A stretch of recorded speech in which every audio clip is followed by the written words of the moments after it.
말씀을 보겠습니다.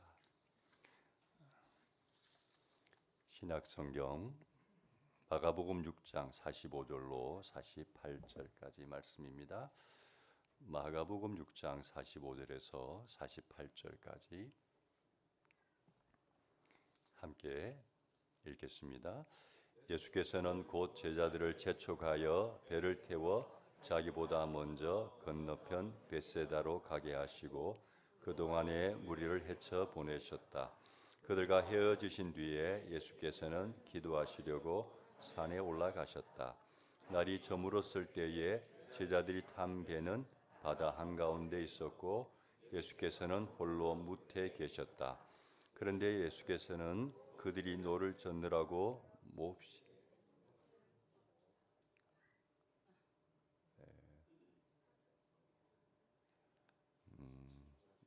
잘못 인용이 되어 있는 48절 제가 읽겠습니다. 그런데 예수께서는 그들이 노를 젓느라고 몹시 애쓰는 것을 보셨다. 바람이 거슬러서 불어왔기 때문이다. 이른 새벽에 예수께서 바다 위를 걸어서 그들에게로 가시다가 그들을 지나쳐 가려고 하셨다. 아멘. 오늘 말씀의 제목은 기도로 시작합시다라는 제목입니다. 오늘 본문을 가지고 제가 2달쯤 전에 그 무엇보다 중요한 것이란 제목으로 예수님의 기도 생활에 대한 설교를 한 적이 있습니다. 예수님이 빵 5개와 물고기 2마리로 수천 명을 먹이는 기적을 행하셨고 그 기적을 경험한 군중들은 예수님에게 열광하죠. 와, 이런 분이 우리의 왕이라면 우리의 먹고 사는 문제, 경제 문제 해결되겠네. 그래서 예수님을 왕으로 모시려고까지 했습니다. 그런데 주님은 그 순간 자신에게 열광하던 무리들을 즉시 흩어버리셨어요. 집으로 다 보내버리셨어요. 또 자신을 따르던 제자들도 먼저 배를 태워서 보내버리셨어요. 그리고 혼자가 되셔서 산으로 가셨어요. 왜요? 기도하기 위해서. 홀로 산으로 올라가신 주님은 그 산에서 오랫동안, 아주 오랫동안 깊이 기도하시면서 하나님과의 교제의 시간을 가졌죠. 왜요? 주님에게는 그 무엇보다도 그 시간이 중요했기 때문이죠. 저는 오늘 같은 본문을 가지고 예수님의 기도 생활이 아니라 예수님을 따르던 제자들의 기도 생활, 그리고 오늘을 사는 우리들의 기도 생활에 대해서 여러분과 함께 나누어 보려고 합니다. 자, 예수님이 산에서 기도하고 있을 때 배를 타고 먼저 떠난 제자들은 뭘 하고 있었는가? 47절, 48절 한번 볼까요? 같이 한번 읽어보겠습니다. 날이 저물었을 때에 제자들이 탄 배는 바다 한가운데 있었고 예수께서는 홀로 무태에 계셨다. 그런데 예수께서는 그들이 노를 젓느라고 몹시 애쓰는 것을 보셨다. 바람이 거슬러서 불어왔기 때문이다. 제자들은 그 밤에 배를 타고 갈릴리 바다를 항해하고 있었습니다. 그런데 48절을 한번 다시 보면요. 예수님이 그들이 노를 젓느라고 몹시 애쓰는 것을 보셨다고 했습니다. 갈릴리 바다를 항해하던 그 제자들이 노를 젓느라고 몹시 애쓰는 것을 보셨어요. 왜 제자들이 노를 젓느라고 몹시 애를 쓰고 있었을까요? 바람이 거슬러서 왔기 때문에. 역풍을 만난 거죠. 배가 뒤에서 바람이 불면 앞으로 나아가기가 수월한데 가고자 하는 방향에서 바람이 불어오면 전진하기가 무척 어렵지 않습니까? 그래서 몹시 애를 쓰고 있었던 거죠. 다른 복음서를 비교해 보면 그 애씀이 평범한 애씀이 아니라 좀 힘든 애 정도가 아니라 굉장히 고통스럽고 또는 위험할 정도로 큰 바람이 불어왔음을 알 수 있습니다.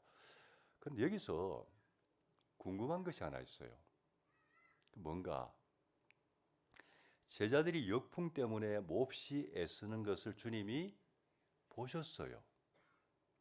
보셨는데 왜 예수님은 그들을 도와주지 않으셨냐는 거예요. 자, 이런 궁금증을 가지고 잠시 본문에서 벗어나서 우리의 현실로 한번 돌아와 보겠습니다. 우리가 살아가는 이 세상은 마치 바다 위를 항해하는 것과 비슷하다고 생각합니다. 바다에는 항상 뭐가 있을까요? 바람이 있고 파도가 있습니다. 배를 몇 번이라도 타보신 분들은 경험할 겁니다.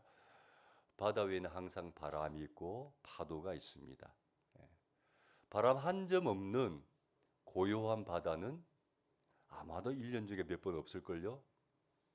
바다는 큰 바람이냐 큰 파도냐 아니냐의 차이이지 항상 바람과 파도가 있습니다.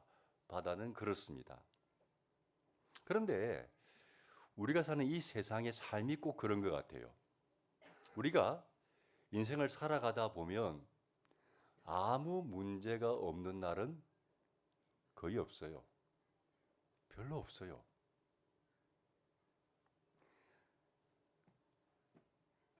큰 문제냐 작은 문제냐의 차이이지 우리의 삶에는 늘 문제가 있습니다. 가벼운 감기에 걸릴 수도 있지만 병원에 입원해야 될 정도로 아프기도 합니다.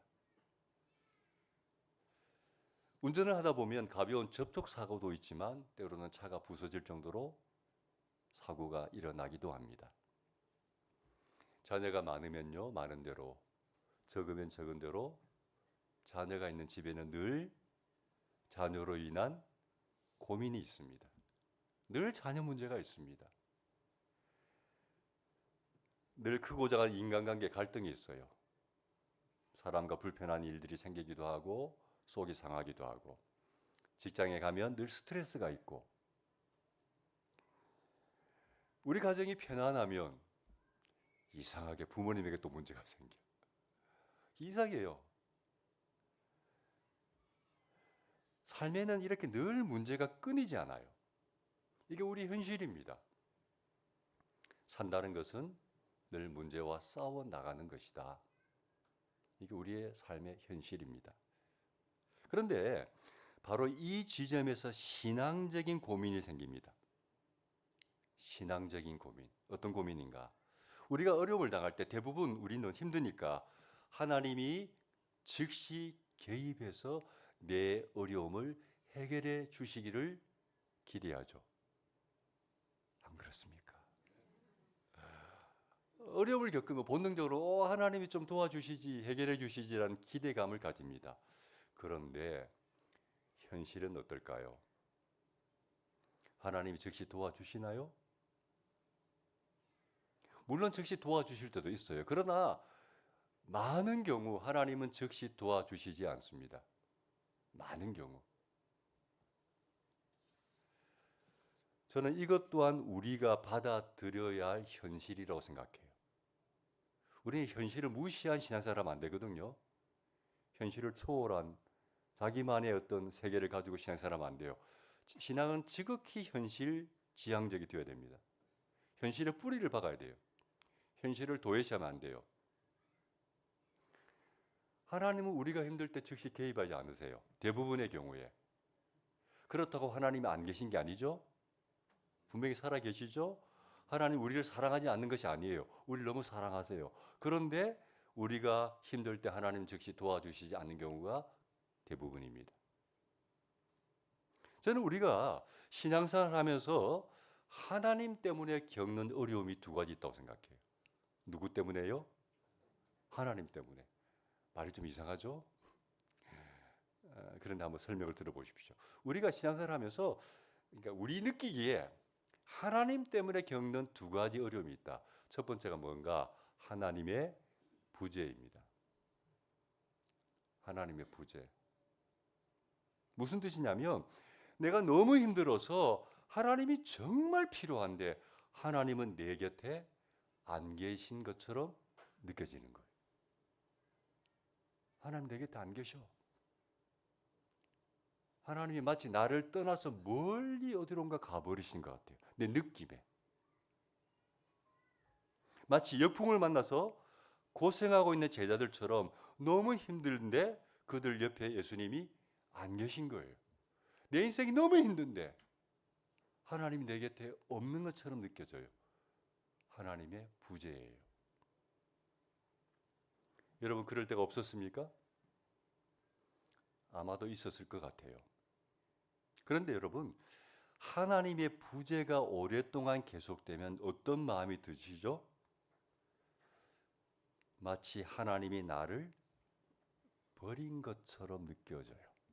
내 느낌이 그래. 하나님이 나를 버리신 것 같은 느낌. 나를 외면하신 것 같은 느낌. 더 이상 나에게는 관심이 없고 내 기도를 들어주시지 않을 것처럼 느껴져요. 하나님의 부재가 길어지며. 그러면 그때부터 우리 신앙에 심각한 문제가 생기기 시작합니다. 이게 첫 번째 어려움이에요. 자, 두 번째 하나님 때문에 겪는 어려움은 뭔가? 하나님의 침묵입니다. 하나님의 침묵. 우리가 인생이란 바다를 항해하다 보면 때로는 큰 바람과 파도를 만나기도 합니다. 큰 문제를 경험하는 거죠. 어려운 난관을 경험하는 거죠. 그때는 정말 힘듭니다. 마치 배가 가라앉을 것처럼 내 삶이 무너지지는 않을까 두려움이 확 밀려옵니다. 너무 힘드니까. 그리고 어떻게 이 어려움을 이겨내야 될지 길이 안 보이고 답이 안 보이니까 두려움이 확 밀려옵니다. 그때 대부분 우리는 신앙인들이니까 간절해집니다. 간절하게 하나님을 찾습니다. 하나님 도와주십시오. 하나님 살려주십시오. 간절하게 기도합니다. 그런데 우리가 경험하는 것은 무엇인가? 많은 경우 하나님의 침묵입니다. 아무리 기도해도 이상하게 하나님이 응답하지 않습니다. 응답은 고사하고 도대체 내가 왜 이런 어려움을 겪어야 하는지 이유라도 말씀해 주시면 아 하나님 알겠습니다. 견디겠습니다. 이렇게 반응하고 싶은데 전혀 어떠한 말씀도 안 해주십니다. 노 코멘트. 그게 하나님의 침묵이죠.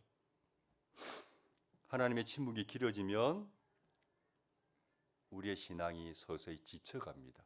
삶은 힘든데 너무너무 큰 어려움이 밀려오는데 하나님은 아무런 대답도 안 해주시고 아무런 도움도 안 주시고 그게 길어지면 자연스럽게 우리 신앙이 지쳐갑니다. 그리고 더 길어지면 나중에는 어느 단계까지 도달하는지 아세요? 하나님이 안 계신 것처럼 느껴져요. 왜? 아무런 말씀도 안 해주시고 아무런 반응도 안 해주시고 아무런 응답도 안 해주시니까 아 이제 하나님 안 계신 것처럼 느껴집니다. 느낌이. 제가 생각할 때 우리가 신앙생활하면서 겪는 가장 큰 고통이 바로 하나님의 침묵인 것 같습니다. 너무너무 힘듭니다. 여러분 이런 경험이 혹시 있으십니까? 있는 분도 있겠죠. 왜냐하면 저도 이런 경험이 있습니다. 그리고 저뿐만 아니라 많은 신앙인들이 이런 경험을 실제로 했습니다. 우리가 잘 아는 믿음의 사람 다윗도 이런 경험을 여러 번 했습니다. 한번 볼까요? 시편 13편 1절로 3절까지입니다. 같이 한번 읽겠습니다. 주님 언제까지 나를 잊으시렵니까? 영원히 잊으시렵니까? 언제까지 나를 외면하시렵니까? 언제까지 나의 영혼이 아픔을 견디어야 합니까? 언제까지 고통을 받으며 괴로워하여야 합니까? 언제까지 내 앞에서 의기양양한 원수의 꼴을 보고만 있어야 합니까? 다윗은 절규합니다. 주님, 언제까지 나를 잊으시렵니까? 언제까지 나를 외면하시렵니까? 언제까지 나의 영혼이 아픔을 견뎌야 합니까? 언제까지 고통을 받으며 괴로워해야 합니까? 다윗은 지금 심각한 하나님의 침묵을 경험하고 있는 겁니다. 심각한 하나님의 침묵을 경험하고 있는 겁니다. 얼마나 심각한가? 3절을 봅시다. 같이 읽습니다. 나를 굽어 살펴주십시오. 나에게 응답하여 주십시오. 주 나의 하나님, 내가 죽음의 잠에 빠지지 않게 나의 눈을 뜨게 하여 주십시오. 내가 죽음의 잠에 빠지지 않게 나의 눈을 뜨게 해달라고 기도하고 있어요. 죽음의 잠. 여러분, 잠이 무서워요. 너무 졸려서 이 눈꺼풀이 내려오면요, 그거 감당할 능력이 없어요. 운전하다가 졸리면요, 아무리 정신 차려도 안 돼요.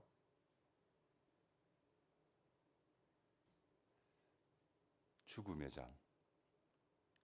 여러분, 겨울에, 추운 겨울에 산에서 조난을 당했습니다. 추위에 떨면요, 나중에 졸음이 밀려옵니다. 근데 졸음이 밀려온다고 눈을 감아버리면 저체온증으로 다음날 시체로 발견됩니다. 죽습니다. 아무리 추워도, 아무리 졸음이 밀려와도 눈을 감으면 안 됩니다. 눈꺼풀을 닫는 순간 죽음이 오는 거죠. 그게 죽음의 잠이에요. 다윗이 그런 상황이죠. 내 삶이 너무 힘든데 하나님은 아무 응답 안 해주시고 이를 악물고 버티지만 드디어 어디 한계에 도달했다는 겁니다. 이제는 더 이상 버틸 힘이 없다는 거죠. 신앙생활 하다 보면 이런 상황에 내몰릴 때가 있어요. 너무너무 힘든데 하나님은 나를 떠나버린 것처럼 느껴지고 간절히 하나님을 찾아도 어떤 응답도 안 해주실 때가 있습니다. 그게 현실입니다. 여러분, 왜 하나님은 힘든 세상을 살아가는 우리들에게 이런 영적인 고통까지도 허락하실까? 저는 이 문제에 대한 답을 여러분에게 해주려고 합니다. 그런데 여러분이 기대하는 신박한 답은 없습니다. 신선한 대답은 없습니다. 어쩌면 다 아는 내용입니다. 그렇지만 제가 최선을 다해서 답을 한번 해보려고 합니다. 먼저 생각하고 싶은 것은 이겁니다.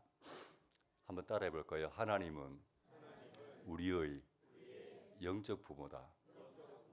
네, 하나님은 우리의 영적 부모이십니다. 우리가 아는 아버지이십니다. 모든 부모들의 마음은 동일합니다.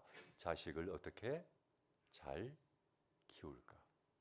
모든 부모들의 마음은 어떻게 하면 이 자식을 잘 키울까? 각자의 방향이 다르고 가치관이 다르긴 하지만 마음은 그래요. 우리 자식 어떻게 잘 키우나, 그게 부모의 마음이죠. 하나님도 우리의 부모입니다. 우리의 아버지이십니다. 그래서 자녀인 우리를 하나님도 잘 키우고 싶어 하세요. 예. 그런데 우리 육신의 부모보다 하나님은 더 현명하시고 더 지혜로우시고 우리 한 사람 한 사람을 향한 당신의 계획을 가지시고 우리의 삶을 세밀하게 이끌어 가시는 하나님 아버지이신 줄로 믿습니다. 그런데 하나님은 우리가 어려울 때 즉시 개입해서 어려움을 해결해 주지는 않습니다. 왜요? 자녀가 힘들 때마다 부모가 즉시 개입해서 해결해 줘 버리면 그렇게 자란 아이들은요, 대부분 성년이 되어도 스스로 어려움을 잘 헤쳐나가지 못합니다. 왜요? 부모가 다 해줘 버렸기 때문에. 너무 지나치게 과보호하면서 컸기 때문에 어려움을 이겨낼 수 있는 힘이 그 아이에게 없는 거예요. 어쩌면 부모가 그 아이를 망친 거죠.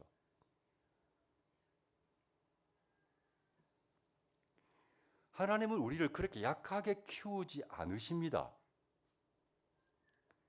어려움을 통해서 강한 믿음의 사람이 되기를 원하시죠. 그래서 어려움이 있다고 해서 즉시 어이구 내 새끼 하고 개입해서 도와주시지 않는 거예요. 또 우리는 어려움을 겪어봐야 자신의 부족과 한계를 느낍니다. 어려움에 부딪혀봐야 아, 내가 한계가 있구나. 이렇게 한계가 많은 사람이구나. 육체적인 한계, 어떤 물질의 한계, 어떤 사랑의 한계. 아, 내가 사랑이 많은 사람 같은데 어떤 그 상당히 어려운 사람을 겪어봐야 아, 내가 가지고 있는 사랑이 사실은 보잘것이 없구나. 육체적인, 정신적인 어떤 물리적인 어떤 한계를 경험해 봐야 사람은 겸손해집니다. 그리고 겸손해질 때 하나님 찾습니다. 하나님 의지합니다. 사람은요, 우리는 대단한 사람들 아닙니다. 절대. 내가 약해지지 않으면, 내가 부족함을 느끼지 않으면 절대 하나님 안 찾습니다. 자기의 연약함을 인식할 때 하나님을 찾게 되고 의지하게 되고, 그래서 믿음이 성장하는 거예요. 고난 없이, 어려움 없이 믿음 절대 성장하지 않습니다. 또 그런 어려움을 겪어봐야 다른 사람의 아픔을 이해하고 공감할 줄 아는 사람이 됩니다. 아픔을 겪어봐야 다른 사람의 아픔에 공감이 되는 거예요.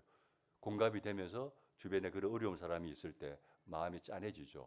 그래서 그 사람들을 뭔가 좀 돕고 싶고 섬기고 싶고 보듬어 주고 싶은 가슴이 따뜻한 인간이 되는 거죠. 예. 그런 아픔을 겪어봐야. 하나님은 우리를 이런 사람으로 키우고 싶어 하는 거예요. 그래서 때로는 우리가 거친 파도와 한번 맞짱을 뜨도록 허락하시는 거예요. 즉시 개입하지 않고 맞서 싸우도록 놔두시는 거예요. 물론 이제 간 믿은 어린 신앙인들에게는 그렇게 키우지 않습니다. 여러분 다 경험하셨지만 저도 처음 예수 믿을 때요, 기도하면 기도빨이 얼마나 좋은지 하나님이 막 금방금방 응답해 주시더라고요. 눈에 보이는 어떤 기적들, 어떤 놀라운 어떤 경험들을 대부분 저는 신앙 초창기에 다 경험했어요. 왜요? 신앙이 어리니까 이겨낼 힘이 없잖아요. 그래서 하나님이 즉시 보여주시고 응답해 주셔서 이겨내게 하는 거죠. 그러나 어느 정도 신앙이 성장하면요, 하나님 우리를 그렇게 안 키웁니다. 강하게 키우십니다. 어려움을 겪어보게 하십니다. 힘든 일이 있어도 금방 도와주지 않습니다. 맞서 싸우도록 허락하시는 거예요. 왜요? 우리의 부모이기 때문에. 좋은 부모님이기 때문에. 좋은 자녀를 키우고 싶으시기 때문에. 다시 정리하면 왜 예수님은 바다에서 바람 때문에 고생하고 있는 제자들을 보면서도 즉시 도와주지 않으시는가? 우리를 사랑하지 않는 게 아니라 우리를 더 강하고 성숙한 사람으로 만들기 위한 하나님의 마음이다. 부모의 마음이다. 그렇게 알았으면 좋겠습니다. 그럼에도 불구하고 주님이 즉시 도와주지 않을 때 우리는 많이 힘든 게 사실이죠. 힘들어요. 그렇게 힘들 때 우리가 꼭 기억해야 할 중요한 사실이 하나 있습니다. 그게 뭔가 볼까요? 같이 한번 읽어봅시다. 하나님은 우리의 모든 어려움을 보고 계신다. 아멘. 이거 중요한 사실입니다. 하나님은 우리의 모든 어려움을 보고 계신다. 47, 48절 다시 보겠습니다. 같이 읽겠습니다. 날이 저물었을 때에 제자들이 담배는 바다 한가운데 있었고 예수께서는 홀로 무태에 계셨다. 그런데 예수께서는 그들이 노를 젓느라고 몹시 애쓰는 것을 보셨다. 네, 그까지만 보겠습니다. 예수께서는 제자들이 노를 젓느라고 몹시 애쓰는 것을 보셨다고 했습니다. 보셨어요. 비록 함께 있지는 않았지만 주님의 시선은 제자들을 향해서 가 있었던 거예요. 보고 계셨던 거예요. 그들이 어떤 상태에 있는지 다 보고 계신 거예요, 지금. 주님은 제자들뿐만 아니라 우리도 보고 계시는 줄로 믿습니다. 하나님은 졸지 않으십니다. 주무시지도 않으십니다. 우리를 늘 보고 계세요. 우리를 늘 지켜보고 계세요. 마치 어린 자녀들이 놀이터에서 놀고 있을 때 저도 손주 데리고 규훈이 데리고 놀이터에 놀러 간 적이 여러 번 있어요. 그럼 아이는 막 내가 잡고 있으면 뿌리치고 자기 혼자서 막 미끄럼틀도 올라가고 막 자기 나름대로 놀려고 해요. 그럼 놔둬요. 근데 저의 눈은 어떨까요? 한시도 손주에서 눈을 떼지 못합니다. 그 곁에서 주변에서 맴돌고 있지만 한시도 눈을 떼지 않습니다. 지켜보고 있습니다. 그러다가 아이가 뭔가 약간 위험할 상황이라고 예측이 되면 바로 즉시 개입하죠. 그와 같아요.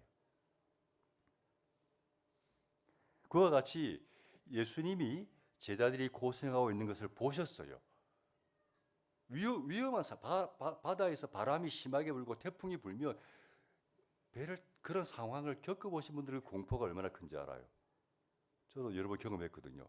바다에서 바람이 불고 막 배가 흔들리면 이러다 배가 침몰하는 게 아닌가 싶을 정도로 굉장히 공포감이 밀려와요. 제자들이 고생하는 것을 보고 계셨어요. 여러분, 주님이 그 상황을 보고 계셨다는 의미가 뭘까요? 첫 번째는요. 띄우세요. 그분은 우리가 인생이란 바다에서 만나는 어려움들을 다 알고 계신다는 뜻입니다. 우리가 얼마나 힘겨운지, 얼마나 고통스러운지 정확하게 그리고 속속들이 알고 계신다는 뜻입니다. 왜요? 주님이 보고 계셨으니까요. 보고 계시잖아요. 여러분, 사람은 그렇게 깊이 알 수 없어요. 아무리 가까운 사람이라고 해도 사람은 내 어려움을 정확하게 깊이 모릅니다. 인간의 한계예요. 다 알 수가 없어요. 아무리 가까운 가족이라도 몰라요. 그러나 주님은 다 알고 계십니다. 속속들이 정확하게 내 상황을 알고 계십니다. 여러분, 주님이 나의 모든 것을 알고 계신다는 그 사실이 얼마나 큰 위로가 되는지 몰라요. 주님이 아시지. 다 알고 계시지. 그 사실이 우리에게 얼마나 큰 위로가 되는지 몰라요. 두 번째는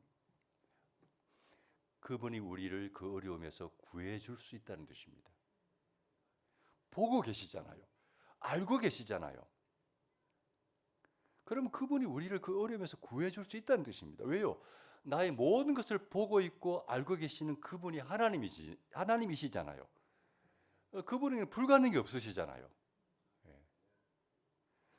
내가 볼 때는 답이 없고 길이 안 보여도 하나님에게는 길이 있고 답이 있고 그 모든 어려움에서 건져주실 능력도 있는 거죠. 자, 화면 띄우지 마세요. 보고 계신 그분이 하나님이시잖아요. 나에게는 답이 없고 길이 없지만 그분에게는 답이 있고 길이 있고 중요한 것은 나를 그 어려움에서 건져낼 능력도 있으신 분이잖아요. 특별히 그분이 나에게 어떤 분입니까? 나를 너무 사랑해서 나를 위해서 자신의 생명까지 바친 분입니다. 나를 위해서라면. 나를 위해 자신의 생명까지 바치신 그분이 내가 사랑하는 내가 어려움을 당할 때 방관하시겠습니까? 내가 무너져 가는데, 내가 빠져들어가는데 나를 그냥 두시겠습니까? 아닙니다. 그분의 능력으로 우리를 그 위기에서 건져주실 줄로 믿습니다. 세 번째, 그분은 우리에게 문제가 그분은 우리의 문제에 개입할 때가 되었다고 생각하면요, 우리 곁으로 오셔서 내 모든 문제를 해결해 주십니다. 무슨 뜻이냐? 주님이 생각하는 때가 있는 거예요. 우리는 부모지만 그 때를 잘 구분할 줄 몰라요. 이 아이를 도와줘야 되나, 좀 더 내버려 둬야 되나, 그 경계선을 잘 몰라가지고 때로는 지나치게 개입하기도 하고 때로는 너무 무관심하기도 하고, 우리는 부모지만 사실은 그 타이밍을 잘 몰라요. 주님은 정확하세요. 더 이상 버려두면 안 되겠다. 이제 내가 개입해야 될 때구나. 주님이 판단하실 때 당신이 개입해야 될 때라고 생각하시면 즉시 개입하세요. 그리고 그 모든 위기에서 우리를 건져주세요. 50절 51절 봅시다. 같이 읽습니다. 그를 보고 모두 놀랐기 때문이다. 그러나 예수께서 곧 그들에게 말씀하셨다. 안심하여라, 나다. 두려워하지 말아라. 그리고 예수께서 그들이 탄 배에 오르시니 바람이 그쳤다. 그래서 제자들은 몹시 놀랐다. 제자들을 보고 계셨던 주님이 계속 보고만 계신 게 아니고, 이제는 당신이 개입해야 되겠구나 싶으시니까 즉시 개입하셨고 찾아오셨고 그들을 괴롭히던 바람과 파도가 잔잔해졌습니다. 문제가 해결되었습니다. 말씀을 정리합니다. 여러분, 우리가 사는 세상은 바다와 같아요. 늘 바람이 있고 파도가 있어요. 늘 문제가 있어요. 여러분 바다를 항해 가면서 바람과 파도가 없기를 기대하지 마세요. 인생을 살아가면서 문제가 없기를 기대하지 마세요. 그건 현실이 아니에요. 문제는 큰 파도를 만나는 거예요. 노련한 배사공도, 노련한 어부도 감당해낼 수 없는 큰 파도를 만날 때예요. 인생의 큰 문제를 만날 때가 문제예요. 근데 그 문제가 언제 끝날지 보이지 않아요. 이 문제가 언제 끝날지 앞이 안 보여요. 두려움이 밀려옵니까? 너무 걱정하지 마세요. 왜요? 주님이 우리를 보고 계세요. 다 보고 계세요. 한순간도 시선을 떼지 않으세요. 우리가 어떤 어려움을 겪고 있는지 다 알고 계세요. 그리고 우리를 응원하고 계세요. 사랑하는 아들아, 사랑하는 딸아, 힘내라. 조금 더 버텨라. 조금 더 인내해라. 주님이 더 큰 안타까움으로 우리 위해 기도하고 계시고 우리를 위해서 응원하시죠. 그리고 때가 되면 즉시 개입하십니다. 그래서 우리를 그 위기에서 건져주십니다. 때로는 그 기다림의 시간이 버티기 힘겨울 수 있습니다. 그러나 그런 어려움을 통해 우리를 더 겸손하게 하시고 더 간절하게 하시고 더욱 강한 믿음으로 다듬어 주셔서 멋진 하나님의 사람으로 거듭나게 하실 줄로 믿습니다. 이 믿음을 갖고 잘 이겨내는 우리 모두가 되기를 축복합니다. 아멘.